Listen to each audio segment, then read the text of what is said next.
c'est plus la même police parce qu'aujourd'hui, cette police-là, elle sait plus comment faire dans le quartier. Elle sait plus comment s'y prendre. Sincèrement, on a une police qui est à côté de la plaque. Pardon, Allons-y. excusez-nous, Pas de Mokrane, souci. c'est juste une petite parenthèse, effectivement. Pas de souci. Juste pour commenter ces images que l'on voit en même temps que vous nous parlez, Oui. puisque c'est la mère de Naël, donc ce jeune homme de 17 ans qui est mort suite à un tir policier que l'on voit au départ de cette marche blanche qui est en Oui. train de débuter en ce moment de Nanterre. C'est elle qui avait appelé juste après le décès de son fils à ce que tout le monde se rassemble pour cette marche blanche en hommage à son fils. Et on voit donc qu'il y a, c'est difficile d'estimer sur cette image, mais quelques centaines de personnes regroupées donc autour de cette maman pour l'accompagner dans cette marche qui se veut une marche d'hommage avant tout.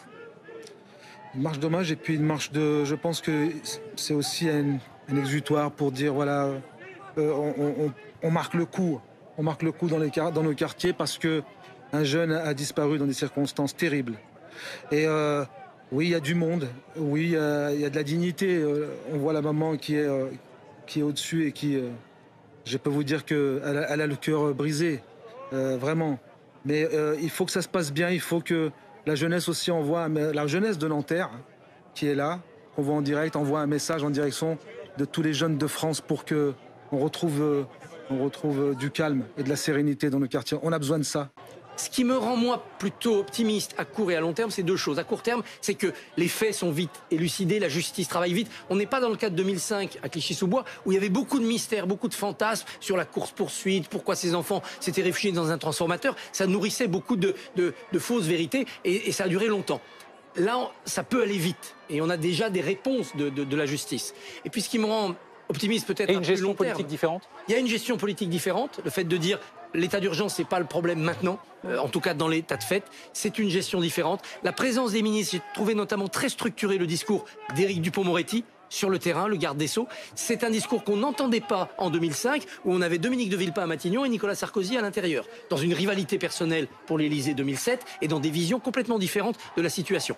La société n'était pas la même.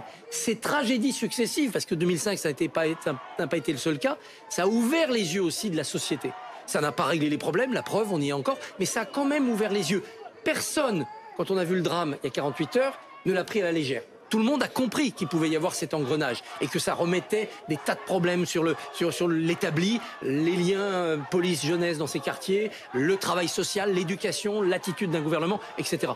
Et donc cette conscience-là, elle est éveillée. Ce qu'il faut, c'est trouver des solutions, des moyens et que ça soit efficace. On a l'impression qu'il y a un cycle permanent d'espoir et d'échec de ce côté-là.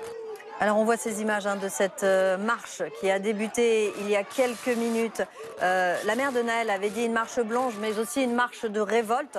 On voit qu'il y a de la révolte dans ces images. Mokrane Kessi, comment vous les analysez? Comment vous analysez ce moment? Heureusement qu'il y a de la révolte. Parce que sinon, révolte ne veut pas dire violence. Moi, j'ai envie que les jeunes y crient leur révolte et qu'ils n'acceptent pas que leur quartier devienne un lieu où on tue, où la police se fait peur.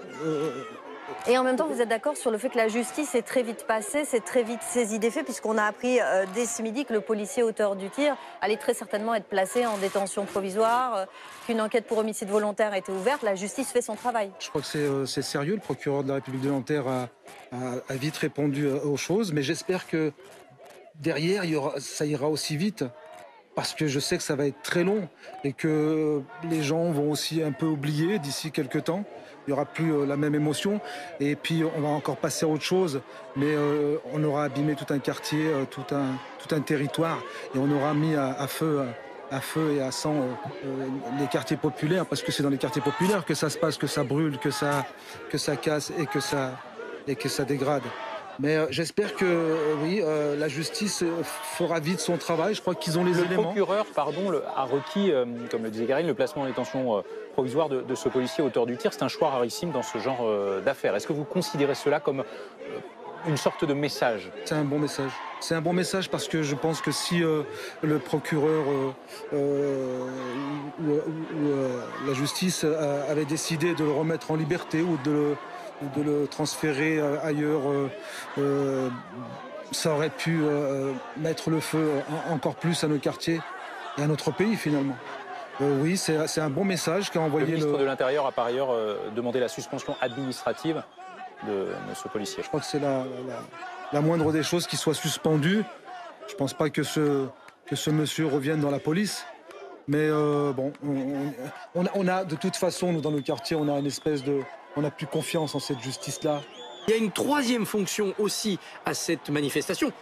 Et c'est le cas très souvent, donc il ne faut pas s'en offusquer ou s'en inquiéter plus que cela. C'est une fonction de récupération pour des messages politiques. Alors, les partis politiques nationaux, les voix politiques nationales sont absents de cette manifestation. Il y a, et c'est tant mieux, de la récupération politique au bon sens du terme par des élus locaux qui vont venir dire nous sommes vos élus, nous sommes là pour vous aider, nous sommes à vos côtés. C'est pas la voix qu'on entend le plus parce que c'est une voix discrète et tempérée, mais c'est une voix importante. Les élus locaux sont une des solutions, un des maillons pour trouver l'issue. Et puis il y a de la récupération plus idéologique où on voit des messages contre la police, où on voit des messages qui veulent opposer un système de valeurs nouveau contre le système de valeurs républicaines, comme si on était arrivé à épuisement de ce système de valeurs républicaines. Et ça, bien entendu, il faut lutter contre cette tendance. On verra dans le week-end qui vient si on a réussi à faire sortir le jet de vapeur, le jet de colère et que finalement les nuits se calment dans toutes les villes de France concernées, ou si au contraire ça a été le moment d'une surmobilisation et qu'on va vers des incidents à répétition. Toute cette partie des Français qui sont inquiets de voir ce type d'événement. Et Gérald Darmanin s'avance d'ailleurs parce qu'il dit nous reviendrons ce soir, ce sera un retour à l'ordre. Donc il est vrai qu'il y a des moyens gigantesques qui sont déployés, mais mieux vaut espérer pour lui qu'après avoir pris cet engagement, en effet, ça suive derrière et qu'il ne soit pas démenti. Et puis, il y a une volonté d'essayer d'apaiser, si tant est que ce soit possible, en redisant à quel point ces images ont pu choquer. Hier, Emmanuel Macron l'avait déjà fait, puisqu'il a condamné tout de suite ce policier, allant d'ailleurs un peu loin, c'est-à-dire beaucoup moins prudent que d'autres fois, parce que le chef de l'État avait choisi avant tout d'essayer d'apaiser. Ils sont nombreux à lui avoir reproché, côté syndicat de police ou côté droite de l'échiquier. Disons que si on considère la présomption d'innocence, c'était un peu rapide. Voilà, c'est ça, de bafouer la présomption d'innocence, parce qu'il est vrai qu'après tout, c'est un principe. Alors un principe, ça se respecte entièrement ou ça ne se respecte pas.